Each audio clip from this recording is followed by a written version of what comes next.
Nobel পুরস্কার পাওয়া নিয়ে বেশ একটা সরগরম আবহাওয়া চলছে চারিদিকে। আমরা যেহেতু প্রতিনিয়ত ওষুধপত্র নিয়ে কাজকর্ম করি, রিসার্চ করি, তো আমাদের প্রত্যেক বছরই চিকিৎসাশাস্ত্র এবং শারীরবিদ্যার নোবেলের দিকে একটু নজর থাকে। তো এবছর যে ত্রয়ী এই বিষয়টিতে নোবেল পুরস্কার পেয়েছেন মার্কিন যুক্তরাষ্ট্রের দুজন বিজ্ঞানী এবং জাপানের একজন বিজ্ঞানী। মার্কিন যুক্তরাষ্ট্রের দুজন হলেন ম্যারি ই ব্রুঙ্কো এবং ফ্রেড র্যামসডেল, এবং জাপানের যিনি তার নাম হলো শিমন সাগাকুচি। এবার তারা মূলত কাজটি করেছিলেন আমাদের শরীরে নিজস্ব রোগ প্রতিরোধের একটি ক্ষমতা, যেমন প্রক্রিয়া, পেরিফেরাল ইমিউন টলারেন্সের ওপর। যদিও এই ভাষাটি খুব মানে এই যে টার্মিনোলজিটা আমি ইউজ করলাম সেটা যথেষ্ট শক্ত, এবং যারা এই বিষয়ে পড়াশোনা করেননি তাদের পক্ষে বোঝাটা খুব জটিল আর কি, দুরূহ ব্যাপার। তো এটা নিয়ে আমি আরেকদিন আলোচনা করব, খুব সহজ বিষয় যে আমরা যেহেতু এই লাইনে কাজ করি এবং আমাদের খুব পরিচিত একটি বিষয় এবার নোবেল প্রাইজ পেয়েছে, তো এটা নিয়ে একদিন খুব সহজে আলোচনা করব। তো আজকে যে বিষয়টি সম্পর্কে আলোচনা করার সেটি হচ্ছে মূলত মার্কিন যুক্তরাষ্ট্রের যে বিজ্ঞানী একজন এই নোবেল পুরস্কার পেয়েছেন তার সঙ্গে জড়িয়ে গেছে একটি খুব মজার ঘটনা। তো সেই মজার ঘটনাটাই আজকে একটু সবার সঙ্গে ভাগ করে নেব। মন্টানার গ্রিজলি ভাল্লুক অধ্যুষিত অঞ্চলে স্ত্রী লরা ওনিল এবং 2 কুকুরকে নিয়ে 3 সপ্তাহের হাইকিংয়ে গিয়েছিলেন মার্কিন বিজ্ঞানী ডক্টর ফ্রেড র্যামসডেল, যিনি এবার চিকিৎসা শাস্ত্রের নোবেল প্রাপকদের মধ্যে একজন।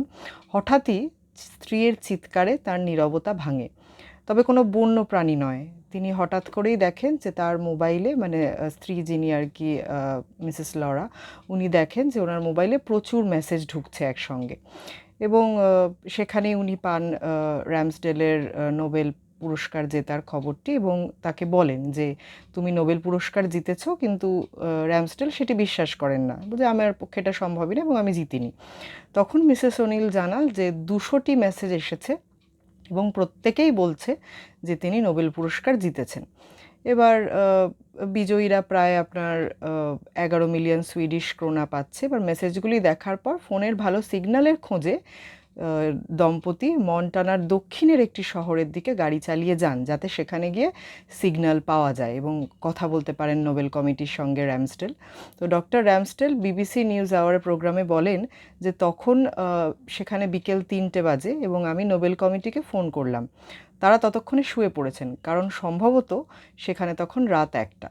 তো নোবেল কমিটির প্রথমবার যোগাযোগ করার চেষ্টায় প্রায় 20 ঘন্টা পরে অবশেষে নোবেল অ্যাসেম্বলির সতীর্থ বিজয়ী বন্ধুবান্ধব এবং কর্মকর্তাদের কাছ থেকে তিনি যোগাযোগ পেতে সক্ষম হন, এবং Nobel Assembly secretary general doctor Thomas Perlmann New York টাইমসকে জানান যে 2016 সালে দায়িত্ব নেওয়ার পর পুরস্কার জয়ী কারোর সঙ্গে যোগাযোগ করতে এতটা সমস্যা হলো।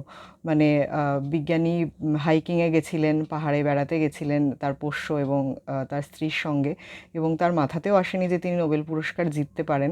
তো যে কারণে তিনি খবরটা পাওয়ার পর প্রথমে বিশ্বাসও করেননি এবং সেইভাবে যোগাযোগ করার চেষ্টা করেননি। তারপর গিয়ে যখন যোগাযোগ করলেন, বিশেষ করে অড আওয়ারে, তখন ব্যাপারটা বেশ মানে চমৎকৃত হওয়ার মতো হলো এবং মজাদার হলো।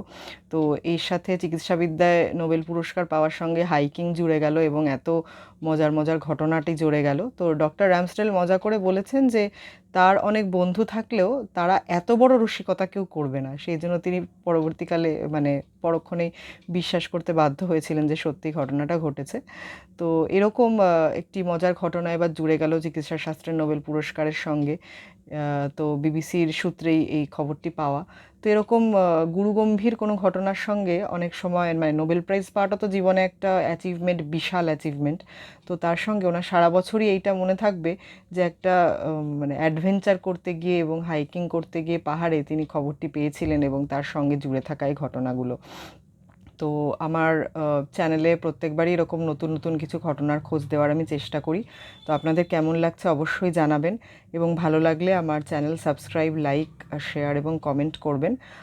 পরবর্তী পর্বে এবং ভিডিওতে আমি চেষ্টা করব এই চিকিৎসা শাস্ত্রে নোবেল যারা পেয়েছেন তাদের কাজটিকে একটু সহজ করে আপনাদের সামনে বলার, কারণ আমরা প্রতিনিয়ত ওই ধরনের জিনিসগুলো নিয়ে কাজ করি, তো সাধারণ মানুষের পক্ষে সেটা বোঝা সম্ভব হয় না। তো সেই চেষ্টা পরবর্তী পর্বে থাকবে। আপনাদের কেমন লাগলো এবং নোবেল প্রাইজ সম্পর্কিত যদি কোনো ঘটনা আপনাদের শেয়ার করার থাকে বা এই সম্পর্কে কোনো অভিজ্ঞতা থাকে, অনেকেই নোবেল লরিয়েটদের সঙ্গে কাজ করে থাকেন বা পরিচিত হয়ে থাকেন বিভিন্ন সময়, তো সেরকম কোনো অভিজ্ঞতা হয়ে থাকলে আমাকে অবশ্যই জানাবেন।